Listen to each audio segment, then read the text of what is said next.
કોંગી ધારાસભ્ય ભગવાનભાઈ બારડના સસ્પેન્શન સામે સમગ્ર આહિર સમાજ એક થઈને પોતાની નારાજગી અને આક્રોશ વ્યક્ત કરી રહ્યો છે અને આજે વેરાવળમાં આહિર સમાજનું શક્તિ સંમેલન આયોજિત થયું છે, જેમાં તમામ આહિર સમાજના આગેવાનો એક મંચ ઉપર ઉપસ્થિત જોવા મળ્યા।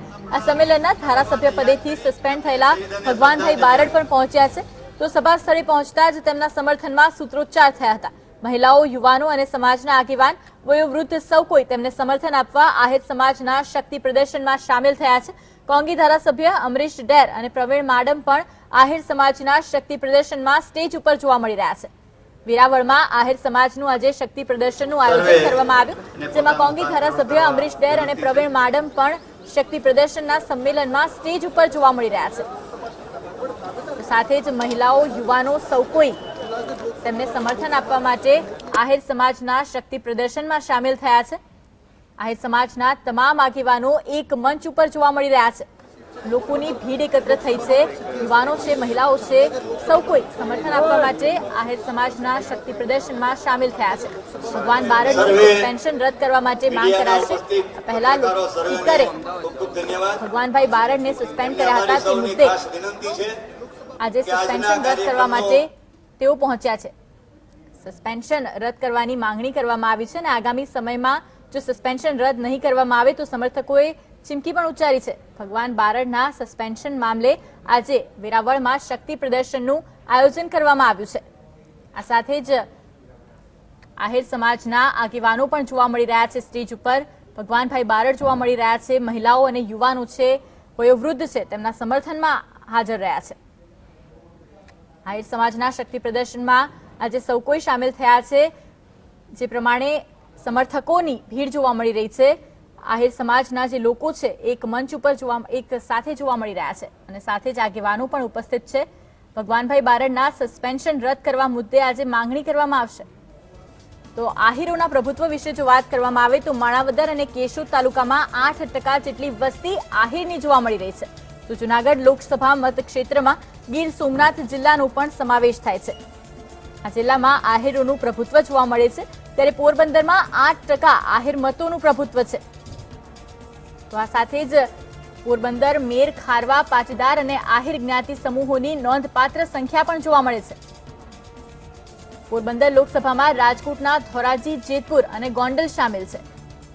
આહિર સમાજનું આજે શક્તિ પ્રદર્શન છે, મોટી સંખ્યામાં સમર્થકો ઉપસ્થિત છે। જૂનાગઢ પોરબંદર બેઠક ઉપર આહિર સમાજ જ નિર્ણાયક ગણવામાં આવે છે। જૂનાગઢમાં 12% આહિર મતદારો આવેલા છે, ત્યારે રાજ્યભરમાંથી આહિર સમાજના લોકો આજે વેરાવળમાં ભેગા થયા છે।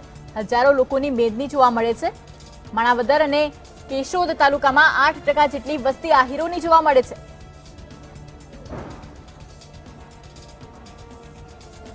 સંવાદદાતા કિશન જોડાઈ ચુક્યા છે। કિશન, આહિર સમાજના શક્તિ પ્રદર્શનમાં આજે હજારો લોકો સામેલ થયા છે, કોણ કોણ મંચ ઉપર જોવા મળી રહ્યું છે?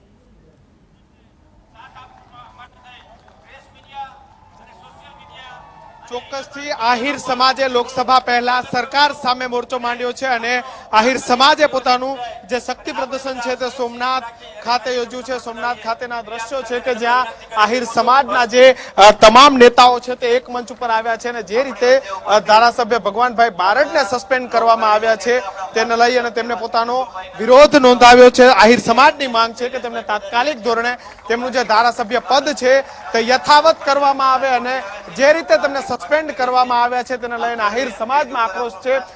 તેઓનું એક જ કહેવું છે કે ભાજપ સરકાર દ્વારા કિન્નાખોરી કરવામાં આવી છે અને જે રીતે જૂનાગઢની લોકસભાની સીટ છે તે જીતવા માટે છે તે બારડ પરિવાર અને આહિર સમાજ છે તે જૂનાગઢમાં ખૂબ મહત્વનો છે, ત્યારે કોઈ પણ રીતે એન કેન પ્રકારે તેમને તોડવાનો પ્રયત્ન કરવામાં આવ્યો, પરંતુ તે સહમત ન થતા તેઓને 22 વર્ષ જૂના જે કેસ છે તેમાં છે તે સજા થઈ અને એ સજાના ભાગરૂપે તેમને અધ્યક્ષ દ્વારા છે તે સસ્પેન્ડ કરવામાં આવે છે। ત્યારે લોકસભાની ચૂંટણી પહેલા આહિર સમાજ છે તે પોતાનું શક્તિ પ્રદર્શન સોમનાથ ખાતે બતાવી રહ્યો છે અને અનેક ધારાસભ્યો, અનેક સમાજના આગેવાનો, અનેક મહાનુભાવો છે તે આ મંચ પર ઉપસ્થિત છે અને સરકાર સામે જે પોતાની વાત છે, સરકાર સામે પોતાનો રોષ છે તે દર્શાવી રહ્યા છે।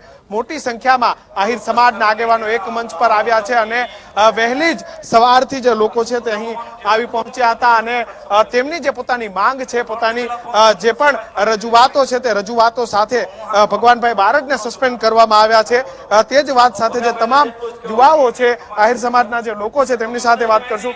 શું કહેશો, આજે આહિર સમાજ એક મંચ પર આવ્યા છે, શું મુખ્ય માંગ અને આવનારા સમયમાં આહિર સમાજ કઈ રીતે લડતા હશે? અમારા ભગાભાઈને ન્યાય નહીં મળે તો અમે ગમે એ વસ્તુ પર જવા માટે તૈયાર છીએ. અને અમારી એવી માંગણી છે કે સરકારે જે અમારા ભગાભાઈ ઉપર અન્યાય કર્યો છે, બરાબર છે, ખોટો જ કર્યો, કિનાખોરી કરીને અમારા ભગાભાઈને જે સસ્પેન્ડ કર્યા છે, અને અમે એના સામે લડવા માટે તૈયાર છીએ. જે પણ કરવું પડશે એ અમે કરવા માટે તૈયાર છીએ. તો તમામ લોકો જે કંઈ કરવું પડે તે કરવા માટે તૈયાર છે. ને આપ જોઈ શકો છો કે મોટી સંખ્યામાં જે જનમેદની છે તે અહીં જનમેદની છે તે ભગવાનભાઈ બારડના સમર્થનમાં આવી છે. અને આહિર સમાજના જે તમામ લોકો છે તે ભગવાનભાઈ બારડના સમર્થનમાં આવે છે. અને સરકારે કિન્નાખોરી રાખી હોવાના પણ આક્ષેપો કરી રહ્યા છે. અન્ય આગેવાન છે તે આપણી સાથે છે, તેમની સાથે વાત કરશું.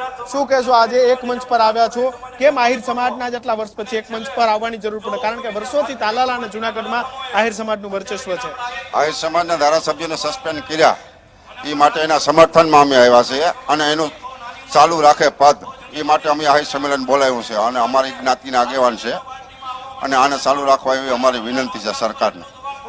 તેમનું જે ધારાસભ્ય પદ છે તે ચાલુ રાખવામાં આવે તેવી આહિર સમાજના લોકોની માંગ છે. મહિલાઓ પણ છે, તે આહિર સમાજની મહિલાઓ છે તે પણ અહીં આવી છે. સૌથી અગત્યની વાત છે કે આજનું જે આ સંમેલન છે, આ સંમેલનમાં અનેક ઠરાવો પાસ કરવામાં આવશે કે આવનારી લોકસભાની ચૂંટણીમાં આહિર સમાજનું શું સ્ટેન્ડ હશે, કઈ રીતે આહિર સમાજ આ જે લડત છે તેને લડશે. કારણ કે નીચલી કોર્ટથી પણ તેમને સ્ટે મળ્યો હતો, તેમ છતાં પણ રજાના દિવસોમાં જે તેમનું સસ્પેન્શન કરવામાં આવ્યું છે, જે તેમને બરખાસ્ત કરવામાં આવ્યા છે, તેને લઈ અને ઉગ્ર રોષ છે તે આહિર સમાજમાં જોવા મળી રહ્યો છે. જી આભાર સમગ્ર માહિતી